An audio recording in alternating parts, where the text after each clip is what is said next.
दोस्तों सबसे पहले आप यहाँ पर प्रूफ देख लो कि इस एप्लीकेशन के अंदर मैंने 15,000 रुपए का लोन अप्लाई किया था। और भाई आप यहाँ पर देख सकते हो कि इस एप्लीकेशन के अंदर मेरा लोन अप्रूव कर दिया गया है। और दोस्तों ये लोन मुझे पूरे 6 महीने के लिए मिला है। और इस लोन पर जो मेरा इंटरेस्ट लगा है वो पर मंथ का 1.5% का है। मतलब कि मुझे इस 15,000 रुपए के लोन पर टोटल 1,350 रुपए इंटरेस्ट देना पड़ेगा। और भाई यहाँ पर मुझे प्लेटफॉर्म फीस 108 रुपए, प्रोसेसिंग फीस 2% के हिसाब से 300 रुपए और जीएसटी 18% के हिसाब से 54 रुपए कट करके मेरे बैंक अकाउंट में 14,538 रुपए ट्रांसफर किए गए हैं। और दोस्तों सब कुछ मिला जुलाकर जो मुझे इस लोन का टोटल रीपेमेंट करना है वो 16,350 रुपए का होगा, जिससे कि भाई मैं 6 महीने के अंदर अंदर काफी आराम से रीपेमेंट कर सकता हूँ। और देखो भाई इस 15,000 रुपए के लोन पर जो मेरा मंथली ईएमआई बनेगा वो 2,725 रुपए का होगा, जो कि भाई मेरे हिसाब से तो ये भी काफी सही है। और दोस्तों सबसे कमाल की बात तो ये है कि इस लोन को लेने के लिए मुझे ज्यादा डॉक्यूमेंट वगैरह भी देने की जरूरत नहीं पड़ी है। ये लोन मुझे सिर्फ मेरे आधार कार्ड और पैन कार्ड के बेसिस पर मिला है। तो देखो भाई अगर आपका भी सिविल स्कोर काफी कम है और आपके पास ज्यादा डॉक्यूमेंट वगैरह नहीं है तो भाई आप इस एप्लीकेशन को ट्राई कर सकते हो।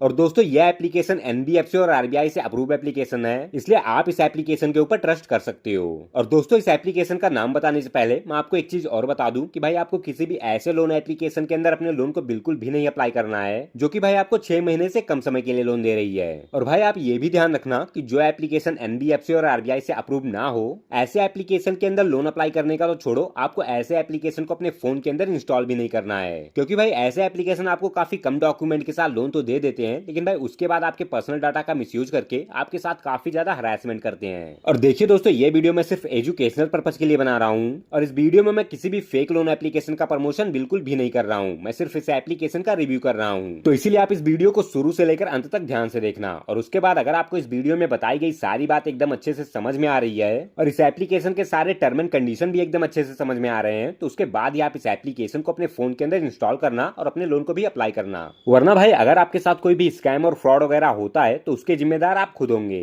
तो चलिए दोस्तों बिना टाइम वेस्ट किए इस वीडियो को शुरू करते हैं। तो देखो भाई सबसे पहले आप ये देख लो कि इस एप्लीकेशन के अंदर सही तरीके से लोन कैसे अप्लाई करना है। और भाई आपसे रिक्वेस्ट है कि आप इस वीडियो को बहुत ही ध्यान से देखना, क्योंकि इस वीडियो के बीच में मैं कहीं पर भी इस एप्लीकेशन का नाम बता सकता हूँ। तो देखिए दोस्तों जब आप इस एप्लीकेशन को अपने फोन के अंदर इंस्टॉल करके ओपन करोगे तो यहाँ पर आपको फर्स्ट टाइम कुछ इस तरीके का इंटरफेस देखने को मिलेगा। तो यहाँ पर आपको सबसे पहले अपने जीमेल आईडी के साथ इस एप्लीकेशन के अंदर लॉगिन करना होगा। तो इस एप्लीकेशन के अंदर लॉगिन करने के लिए आपको यहाँ पर नीचे साइन अप विद गूगल पर क्लिक कर देना है। अब जैसे ही आप यहाँ पर साइन अप विद गूगल पर क्लिक करोगे तो आपके फोन के अंदर जितने भी जीमेल आईडी होंगे वो यहाँ पर आपके सामने दिखाई देने लगेंगे। तो यहाँ पर आप अपने जिस भी जीमेल आईडी के साथ इस एप्लीकेशन के अंदर लॉगिन करना चाहते हो, आपको सिंपली यहाँ से उस जीमेल आईडी को सिलेक्ट कर लेना है और फिर इस एप्लीकेशन के अंदर लॉगिन कर लेना है। अब देखिए इसके बाद यहाँ पर आपको अपने मोबाइल नंबर के साथ भी रजिस्टर करना होगा। तो यहाँ पर आपको अपना वही मोबाइल नंबर डालना है जो कि आपके बैंक अकाउंट और आधार कार्ड से लिंक हो। अब यहाँ पर हम अपना मोबाइल नंबर डाल देंगे और इसके बाद नीचे कंटिन्यू पर क्लिक कर देंगे। अब जैसे ही आप कंटिन्यू पर क्लिक करोगे तो तुरंत ही आपके मोबाइल नंबर पर इस एप्लीकेशन की तरफ से एक ओटीपी सेंड किया जाएगा। तो आपको उस ओटीपी को यहाँ पर डाल देना है। अब इसके बाद यहाँ पर आपको कुछ इस तरीके का इंटरफेस देखने को मिलेगा। तो दोस्तों इस एप्लीकेशन के अंदर लोन अप्लाई करने के लिए आपको यहाँ नीचे ये जो गेट इंस्टेंट अप्रूवल लिखा हुआ दिखाई दे रहा है, आपको सिंपली इस पर क्लिक कर देना है। अब देखिए भाई यहाँ पर आपसे कुछ परमिशन मांगा जा रहा है, तो आपको यहाँ ग्रांट परमिशन पर क्लिक करके एक एक करके सारे परमिशन को अलाउ कर देना है। दोस्तों मैं आपको बता दूं कि यह एप्लीकेशन एक एनबीएफसी और आरबीआई अप्रूव्ड एप्लीकेशन है, तो इसलिए आपको घबराने की जरूरत नहीं है। आप इस एप्लीकेशन के अंदर अपना जितना भी पर्सनल डिटेल डालोगे वो 100% सेफ रहेगा। लेकिन दोस्तों फिर भी आप लोग किसी भी एप्लीकेशन में लोन अप्लाई करते समय उस एप्लीकेशन के सारे टर्म एंड कंडीशन को एकदम अच्छे से पढ़ लिया करो। और उसके बाद अगर आपको उस एप्लीकेशन के सारे टर्म एंड कंडीशन एकदम अच्छे से समझ में आ रहे हैं तो उसके बाद ही आप उस एप्लीकेशन के अंदर अपना पर्सनल डिटेल वगैरह डालकर लोन अप्लाई किया करो, ताकि भाई बाद में आप लोग के साथ कोई भी स्कैम और फ्रॉड वगैरह ना हो सके। क्योंकि भाई मार्केट में काफी सारे ऐसे लोन एप्लीकेशन भी हैं जो कि आपको लोन तो दे देते हैं, लेकिन लोन देने के बाद आपके साथ तुरंत ही हैरेसमेंट करने लगते हैं। तो इसलिए आप किसी भी एप्लीकेशन में लोन अप्लाई करते समय उस एप्लीकेशन के सारे टर्म एंड कंडीशन को एकदम अच्छे से पढ़ लिया करो। अब देखिए दोस्तों यहाँ पर आपको अपने पैन कार्ड का नंबर डालना है और फिर नेक्स्ट कर देना है।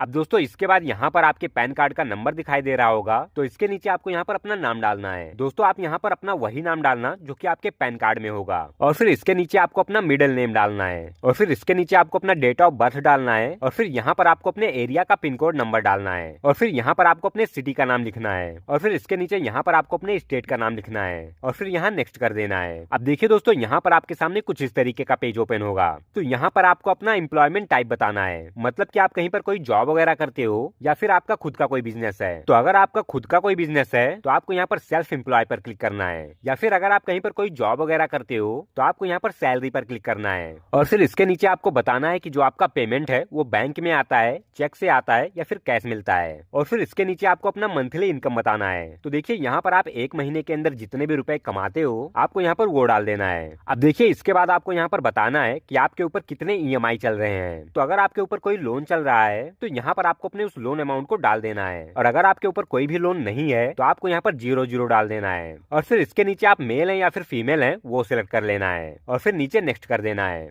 अब देखिए नेक्स्ट पेज के अंदर यहाँ पर आपसे आपका मैरिटल स्टेटस पूछा जा रहा है। तो यहाँ पर आप अपने हिसाब से मैरिड या फिर अनमैरिड को सिलेक्ट कर लेंगे। और फिर इसके नीचे आप जिस भी घर में रहते हो वो आपका खुद का घर है या फिर आपके माता पिता का घर है या फिर आप रेंट पे रहते हो वो चूज कर लेना है। और फिर देखिए यहाँ पर जो आपके आधार कार्ड में आपका एड्रेस है, अगर आप इसी एड्रेस पे रहते हो तो आपको यहाँ पर एस पर क्लिक कर देना है, नहीं तो फिर नो पर क्लिक कर देना है। और फिर यहाँ पर इस टाइम आप जहाँ भी रहते हो वहाँ का एड्रेस डाल देना है। और फिर इसके नीचे आपको बताना है कि आपने ये जो ऊपर एड्रेस डाला है इस एड्रेस पर आप कितने साल से रह रहे हो। तो आप यहाँ पर 5 साल, 10 साल, 20 साल, 25 साल जो भी है यहाँ पर डाल देना है। और फिर इसके नीचे आपको यहाँ पर आपके आधार कार्ड में जो भी आपका एड्रेस है आपको सेम टू सेम वही एड्रेस यहाँ पर डाल देना है, और फिर नीचे नेक्स्ट कर देना है। अब देखिए दोस्तों यहाँ पर आपसे आपके कंपनी का नाम पूछा जा रहा है। तो यहाँ पर आपको घबराना नहीं है, क्योंकि अगर आप किसी भी कंपनी में जॉब करते हो तो आपको यहाँ पर अपने कंपनी का नाम डाल देना है, या फिर अगर आप कहीं पर कोई जॉब वगैरह नहीं करते हो तो यहाँ पर आप अपने दुकान का नाम भी डाल सकते हो। अब देखिए इसके नीचे आपको अपने कंपनी या फिर अपने दुकान का एड्रेस डाल देना है, और फिर इसके नीचे आपकी कंपनी या फिर आपका दुकान किस एरिया में है उस एरिया का पिन कोड नंबर डाल देना है, और फिर यहाँ पर आपको अपने कंपनी का सिटी डाल देना है। और फिर इसके नीचे आप जहाँ पर जॉब कर रहे हो उस कंपनी में आपको काम करते हुए कितने साल हो चुके हैं वो डाल देना है। और फिर इसके नीचे आपका काम करने का जो एक्सपीरियंस है, जैसे कि 2 साल, 5 साल, 10 साल जो भी है वो यहाँ पर डाल देना है, और फिर नीचे नेक्स्ट कर देना है। अब दोस्तों जैसे ही आप यहाँ पर नेक्स्ट पर क्लिक करोगे तो यहाँ पर आपके सामने जो भी आपका पर्सनल डिटेल आपने यहाँ पर डाला होगा